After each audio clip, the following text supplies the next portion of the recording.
UDF MLA-മാർക്കെതിരായ police case പിൻവലിക്കണമെന്നാവശ്യപ്പെട്ട് പ്രതിപക്ഷം നിയമസഭ സ്തംഭിപ്പിച്ചു.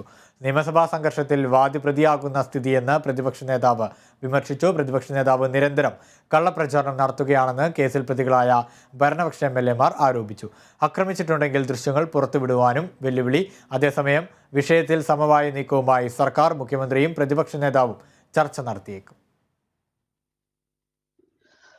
കഴിഞ്ഞ ദിവസത്തെ സംഘർഷത്തിൽ 7 പ്രതിപക്ഷ MLA-മാർക്കെതിരെ ഗുരുതര വകുപ്പുകൾ ചുമത്തി കേസെടുത്തതോടെ സഭാ നടത്തിപ്പിൽ പൂർണ്ണ നിസ്സഹകരണത്തിലേക്ക് കടന്നിരിക്കുകയാണ് പ്രതിപക്ഷം.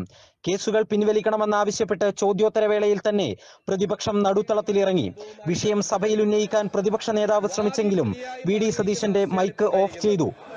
സർ, വാദികളായ 7 MLA-മാർക്കെതിരായി ഇവിടെ കലാപം നടത്തി എന്നുള്ള പേര് വരെ പറഞ്ഞുകൊണ്ടുള്ള ജാമ്യമില്ലാത്ത കേസുകൾ എടുത്തിരിക്കുകയാണ്. പണ്ട് കേസെടുത്തത് എന്തിനാണെന്ന് മന്ത്രി ശിവൻകുട്ടിക്ക് തന്നെ അറിയാം.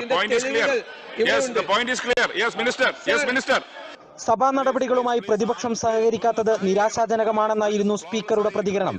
പ്രതിപക്ഷ പ്രതിഷേധം തുടർന്നതോടെ വെറും 10 മിനിറ്റ് മാത്രം ചേർന്ന് സഭ പിരിഞ്ഞു. ആവശ്യങ്ങൾ അംഗീകരിക്കാതെ വിട്ടുവീഴ്ചയില്ലെന്നാണ് പ്രതിപക്ഷ നിലപാട്.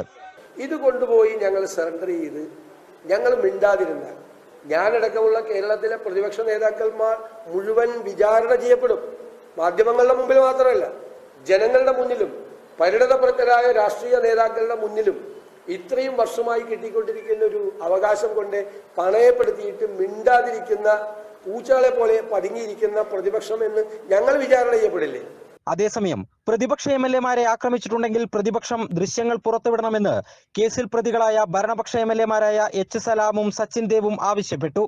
ഭരണകക്ഷി MLA-മാർ പ്രതിപക്ഷ MLA-മാരെ ചവിട്ടി എന്ന് KK രമയോട് ആ ദിവസം തന്നെ നിങ്ങൾ ചോദിക്കുമ്പോൾ അമ്പലപ്പുഴ MLA ചവിട്ടിയെന്നോ സച്ചിൻ ദേവ് ചവിട്ടിയെന്നോ ശ്രീമതി KK രമയോ മറ്റാരും പറഞ്ഞിട്ടില്ല. സതീശൻ പറയുന്ന പോലെ ഞങ്ങൾ ഏതെങ്കിലും 99 പേരിൽ ഒരു MLA എങ്കിലും ഭരണപക്ഷത്തുള്ള ഒരു MLA ചവിട്ടി എന്തെങ്കിലും ചെയ്തു, ആക്രമിച്ചു എന്നുണ്ടെങ്കിൽ ആ ദൃശ്യം പുറത്തുവിടണം. സഭാസ്തംഭനം തുടർക്കഥയാകുന്ന പശ്ചാത്തലത്തിൽ മാർച്ച് 30-ന് മുൻപ് തന്നെ സഭ പിരിയുന്ന കാര്യം തിങ്കളാഴ്ചത്തെ കാര്യോപദേശക സമിതി യോഗത്തിൽ ചർച്ചയാകും. Kerala vision news, Thiruvananthapuram.